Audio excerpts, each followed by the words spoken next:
iteka n'umunezero ntangere vyo gusubira kubana namwe banywanyi bacu mubana natwe mu makuru n'ibiganiro vya misi yose tubandanya gushikiriza kuri no mbonesha kure yacu kandi yanyu Muhuza TV. Uyu ni umwanya tugiye kubageza ko amakuru agezweko muri kano kanya, ni amakuru tuza kugaruka kuri vyinshi bitandukanye ndetse no ku mazina atandukanye yagize uruhara muri vyinshi vyagiye biraba mu gihugu c'u Burundi, cane cane mu gisata ca politike, agateka kazina muntu be n'igisata c'ubutungane, kuko aba bose ibisata baba bifise ko ivyo babijejwe ko. Aba akaba ari abakenyezi batanu bamaze kuba abashikiranganji b'ubutungane mu Burundi. Umwe muri bo ni nawe mushikiranganji w'ubutungane yamaze igihe kinini muri ayo mabanga. Abo bakenyezi akaba ari Maître Clotilde Niragira, yatwaye ubushikiranganji bw'ubutungane kuva mu mwaka w'2005 gushika mu mwaka w'2007, hakazamwo Maître Marie Ansire Ntakaburimvo yabutwaye kuva mu mwaka w'2010 gushika mu mwaka w'2011, Aimé Laurentine Kanyana kuva mu mwaka w'2015 gushika mu mwaka w'2020, Janine Nibizi umwaka w'2020 gushika mu mwaka w'2021, ndetse na Domina Banyankimbona yabutwaye kuva mu mwaka w'2021 gushika uyu munsi.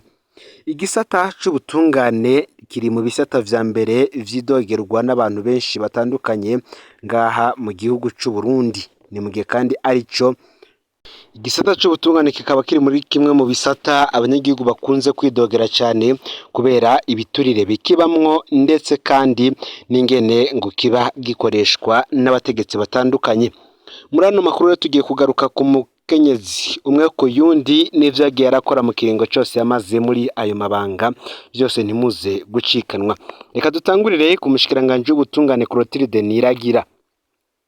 Uyu Clotilde Niragira ku igenekerezo ya 30 ukwezi k'umunani umwaka w'2005, Perezida Nkurunziza yabaye umukuru w'igihugu wa mbere w'u Burundi agenye umukenyezi mu mabanga y'umushikiranganji w'ubutungane.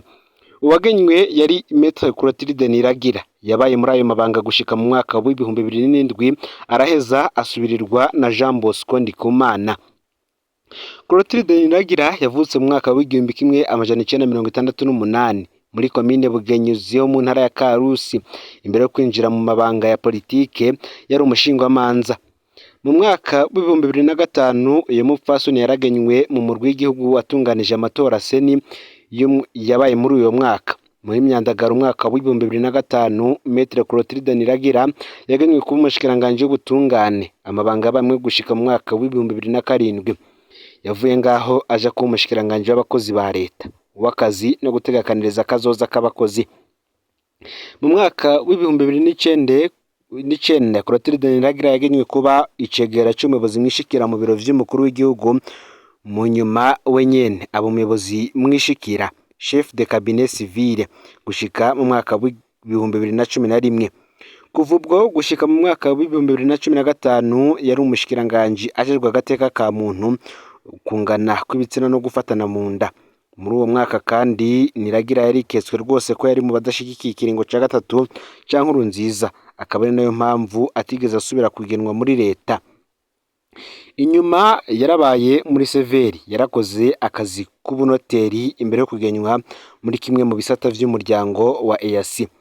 Umwanya yaciye mu bushikiranganji bw'ubutungane, Maître Clotilde Niragira ntaco yahinduye mu karenganyo kamye karanga ubucamanza bw'u Burundi. Ivyaha bikomeye vyarakozwe n'ubutegetsi ariko ntivyigeze bihanwa. Aho hakavugwamwo ubwicanyi bw'aba FNL Muyinga, igandagurwa ry'umuvunjayi Brown Ndarishikanye, igurishwa mu manyanga ry'indege Falcon 50 yarerura umukuru w'igihugu n'ibindi bitandukanye. Aha rero ubutungane ngo bwabandanije gukoreshwa mu guhohotera abatavuga rumwe n'ubutegetsi nka Hussein Rajabu n'abayoboke biwe.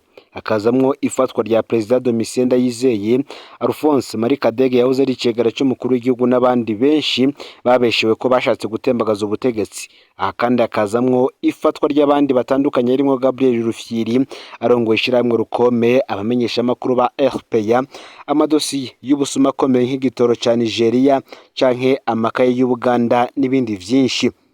Uyu kandi Clotilde Niragira abamuzi bavuga ko yari umukenyezi yihagararako kandi akara, ariko nk'umushikiranganji w'ubutungane ngo ntaco yasize abarundi bamwibukirako. Maître Clotilde Niragira akaba yarashingiye ku igenekerezo ya 19 Ruhuhuma umwaka w'ibihumbi 2021 i Nairobi muri Kenya. Akaza ko umushikiranganji w'ubutungane Marie Ansira Ntakaburimvo. Uyu akaba ari we yabaye umukenyezi wa kabiri mu bushikiranganji bw'ubutungane kuva muri Myandagaro umwaka w'ibihumbi 2010 gushika muri Munyonyo umwaka w'ibihumbi 2011. Imbere yo kuba umushikiranganji Maître Ntakaburimvo yari yararanguye amabanga menshi mu bisata bijejwe ubutungane kuva arangije amashuri mu gisata c'amategeko ca kaminuza y'u Burundi mu mwaka w'igihumbi kimwe amajana 1992. Uyu yarabaye umucamanza, yarabaye umushikirizamanza mukuru, aba umukuru wa sentare Ntahinyuzwa kuva mu mwaka w'ibihumbi 2006 gushika mu mwaka w'ibihumbi 2010. Ahaviriye mu bushikiranganji yarabaye umushingwamanza mu nyuma arongekwa mu buserukizi bw'u Burundi i Geneve mu Suwisi aho yakoreye imyaka itari mike. Marie Ansira Ntakaburimvo yarongoye ubushikiranganji bw'ubutungane mu bihe bitoroshe na gato kubera amadosiye y'ivyaha bikomeye vy'ubutegetsi yaguma yongerekana, mu gihe kandi n'amashirahamwe yigenga n'amaradiyo yigenga yakurikirana rwose ivyo bibazo.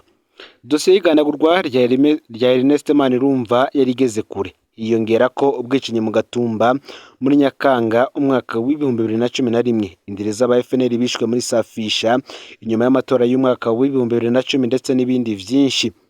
Marie Ansira Ntakaburimvo yarashaka kugira ivyo ahinduye, yaranagerageje gusunika kandi ubutungane ku madosiye makeyi. Yaranafise imigenderanire myiza n'abaserukira ibihugu vyabo mu Burundi. Ibi rero bikaba vyarateranije rwose umushikiranganji Ntakaburimvo na bamwe mu bihangange mu bategetsi, cane cane baba generale bari bica bagakiza muri ico gihe. Uyu ni umushikiranganji yaterwa ubwoba n'abagenerale hanyuma ntashigikirwe n'abo hejuru bamugenye. Yaranakorewe ibibi tutoshobora kuvuga, araheza arabogozwa inyuma y'amezi 13 gusa agejwe mu mabanga, aca asubirirwa n'uwo yariko akora kamatohoza y'ubunyonyezi witwa Pascal Barandagiye. Marie Ansira Ntakaburimvo ni umushikiranganji w'ubutungane yamaramajwe rwose. Muri rusangi naho hari ivyo yagerageje guhindura, nta kinini cahindutse mu butungane mu gihe Marie Ansira Ntakaburimvo. Nkuko vyamye ubutungane bwagumye ari inyundi honda, abatavuga rumwe n'ubutegetsi bukaba n'umutaka ufuka abakora amabi adasanzwe bari mu butegetsi. Hakaza ko rwose umushikiranganji w'ubutungane Aimé Laurentine Kanyana. Aimé Laurentine Kanyana ni umukenyezi wa gatatu yagenywe kuba umushikiranganji w'ubutungane. Uyu yarongoye ubwo bushikiranganji kuva mu mwaka w'ibihumbi 2015 gushika mu mwaka w'ibihumbi 2020, gutyo ababaye umushikiranganji wa mbere kwije imyaka 5 muri ayo mabanga. Igenwa ryiwe ryafashwe nk'agashimwe kuvyo yakoreye Petero Nkurunziza muri sentare ijejwe kubahiriza ibwirizwa shingiro, nk'uko navyo nabibagejeje ko makuru yanje yabanje. Imbere yo kuba muri ayo mabanga, Aimé Laurentine Kanyana yari yarabaye mu mabanga atari make kandi mu mwanya muto. Kuva arangije amashuri mu gisata c'amategeko ca kaminuza y'u Burundi mu mwaka w'ibihumbi 2003, Aimé Laurentine Kanyana yarazwi nk'inshuti yegereye cyane President Nkurunziza. Inyuma gato yaho arangirije amashuri, Aimé Laurentine Kanyana yarabaye mu bakora muri kabine y'umushikiranganji wa leta ajejwe intwari ibereye no kugenzura leta. Uwo akaba yari Petero Nkurunziza. Aimé Laurentine Kanyana kandi yarakoze mu bucamanza aho yaduze ingazi mu mwanya muto cyane, agenywa muri sentare Ntahinyuzwa mu gihe hari hegereje urubanza rwa Hussein Rajab yahoze arongoye CNDD-FDD. Inyuma y'urubanza rwa Rajab, umupfasoni Kanyana yaragenywe kubicegera cya kabiri c'umukuru w'Ibanki Nkuru y'Igihugu BRB, yongera agenwa kubangikanya ayo mabanga no kuba umucamanza muri sentare ijejwe kubahiriza ibwirizwa shingiro, aho yaragiye kugira uruhara rukomeye cyane mu mwaka w'ibihumbi 2015. Mu ntahe nabagejeje ko ya Silveri Nimpagaritse yari icegera c'umukuru w'isentare, twarumvise twabagejeje ko uruhara rwa Aime Laurentine Kanyana na Charles Ndagijimana mu iterabwoba ryakorewe abacamanza kugira ngo bahindure ingingo bari bafashe yo kutemera ikiringo cya gatatu, maze basinyishwa ingingo batazi iyo yazananye yemeza ikiringo cya gatatu cya Nkurunziza. Mu myaka 5 Aime Laurentine Kanyana yamaze ari umushikiranganji, urwego rw'ubutungane rwarasubiye inyuma rwose. Icyari kimuraje inshinga ntikwari gutanga ubutungane, abo kwari kurwanira Nkurunziza muri cya kiringo yaronka mu iterabwoba. Ibihumbi by'inzirakarengane bitashigikiye ihonyangwa ry'ibwirizwa shingiro n'amasezerano ya Arusha vyarahagaritswe. Benshi baraborejwe gufa bikomeye. Inzirakarengane zarafungiwe ubusa, amabohero aruzura. Abandi barishwe canke baranyuruzwa n'inzego z'iperereza baburwa irengero ryabo. Muri ico gihe nyene indiri z'abigeme n'abakenyezi barafashwe ku nguvu bifatiye ku mvo za politike. Ariko umushikiranganji Kanyana ntaco yakoze ngo abahane abakozi bayo mahano, ahubwo yanashizeho itegeko iriha ububasha abapolisi bwo gukora isaka mu mihana mw'ijoro, kandi vyari bizwi ko gusaka ijoro vyari vyorohereza abapolisi n'imbonderakure gufata ku nguvu abakenyezi. Umushikiranganji Kanyana ntiyakingiye abicanyi gusa, abandi borohewe mu gihe ciwe n'abanyonora amatungo ya leta. Muri ico kiringo inzego zose z'igihugu zarangwa no kwiba, ariko atakizikomakoma. Ivyo Perezida Ndayishimiye ariko agerageza guhagarika muri kino gihe. Umushikiranganji Kanyana ntiyagarukiye gupfukira abicanyi, yanagerageje ibishoboka vyose kugira ngo ntibahanwe no ku rwego mpuzamakungu, maze akura Burundi muri sentare mpanavyaha mpuzamakungu CPI muri gitugutu umwaka w'2017. Ku rwego mpuzamakungu uwo mushikiranganji yaranishikije Geneve mu Busuwisi muri ONU kugira avugire abariko barasesa amaraso y'abarundi atacamira. Inyuma y'urupfu giturumbuka rwa Perezida Nkurunziza, Aime Laurentine Kanyana yagenywe kuba icegera c'umuyobozi mwishikira mu biro vy'umukuru w'igihugu. Kuri ubu akaba yaragizwe umuhuza w'abarundi. Ikiringo ciwe mu bushikiranganji bw'ubutungane gusa ni cyabaye igihe cyo guhamba ubutungane bw'u Burundi. Imanza nyinshi mu gihe ciwe zaciriwe ku matelefone. Nta mwidegemvyo abacamanza bari bagifise, bategekwa n'abatwara iperereza be n'abatwara umugambwe uri ku butegetsi mu mihingo yose y'igihugu. Ikiringo ciwe gisa n'ibindi bihe bibi cyane vyakahise ubucamanza bw'u Burundi bwaciyemo. Aime Laurentine Kanyana yabonetse nk'umushikiranganji w'inyungu za Nkurunziza kurusha umushikiranganji ajejwe ingorane z'abarundi. Umukenyezi agira 4 yatwaye ubu bushikiranganji ni Jeanine Niyibizi. Uyu akaba yaragenywe na Perezida Evariste Ndayishimiye muri Ruhesha umwaka w'2020 imbere yo kuba umushikiranganji w'ubutungane. Jeanine Niyibizi yari umushikirizamanza mukuru Igitega. Yamaze umwaka n'amezi 5 gusa ari umushikiranganji w'ubutungane, acarabogozwa muri Munyonyo umwaka w'2021. Ikiringo c'umushikiranganji Jeanine Niyibizi carabayemo imanza za politike zikomeye, nk'urubanza rw'abagandaguye Perezida Ndadaye mu mwaka w'1993. Muri ico kiringo ciwe kandi harasohotse dosiye y'akamaramaza y'urubanza LPS 100 ihana abantu 34 harimwo abaharanira agateka ka muntu n'abamenyesha makuru 12 bagirijwe ko bashatse gutembagaza ubutegetsi mu mwaka w'2015. Turetse ko aba bantu batigeze baburana kandi ubucamanza butigeze bwerekana ico bwagiriza umwe wese muri bo, ubu rubanza ntirwigeze runasomwa. Abaciriwe urubanza barankiwe kunguruza. Izo manza za politike zo mu gihe cya Jeanine Niyibizi zakozwe igihutihuti ata burenganzira bw'ababuranyi bwubahirijwe. Urubanza rwatangura, ingingo izo ruvamwe yaramaze gufatwa. Kumenya ukuri nta kibanza vyaba bifise.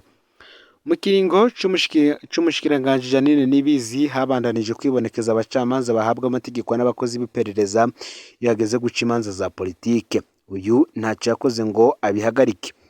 Aho yagerageje naho vyabonetse ko atanguvu yari afise ku bakozi b'iperereza. Ivyaha bikomeye cyane nko kunyuza abantu bakaburwa irengero canke ihohoterwa ry'abatavuga rumwe n'ubutegetsi byarabandanije kandi ntivyigeze bikurikiranwa. Ubutungane nabwo bwabandanije kuba inyundo ku kubahamwa n'ubutegetsi bwongera kuba umutaka w'abakora ivyaha bikomeye mu butegetsi. Jeanine Niyibizi yaragerageje guhana abacamanza bo mu masentare y'intango bigenza nabi, ariko ntiyigeze yubahuka abo mu masentare makuru.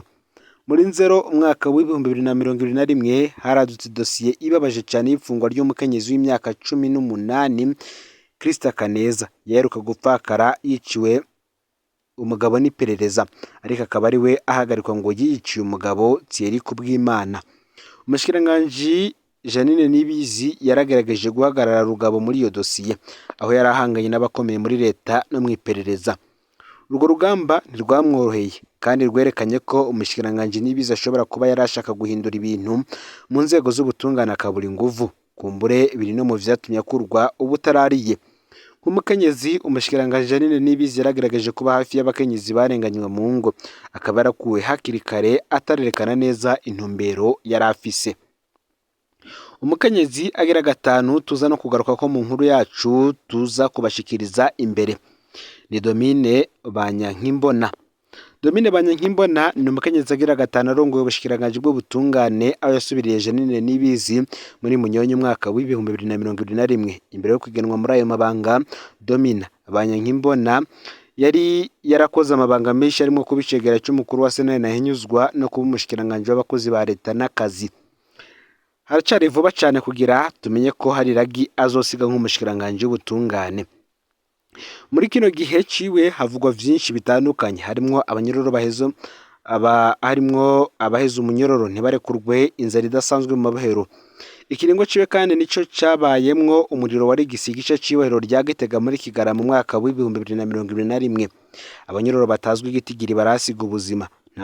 Nta matoza yakozwe ku nkomoko y'uwo muriro. Abahitanywe n'uwo mucanwa nabo bahambwe mu kinyegero, imiryango yabo itabizi. Ni mu gihe kandi hari abavuga ko Domine ari umukenyezi ashobora guhindura ibintu, ariko mu myaka 2.5 agira amara ari umushikiranganji w'ubutungane, nta ntumbero yerekana iyo ariko araja. Mu makuru aza turaza kumugaruka ko cyane, mu gihe benshi bavuga ko yoba yarahunze igihugu, abandi bakavuga ko yoba afise ingwara idasanzwe ariko arivuriza hanze y'igihugu cy'u Burundi.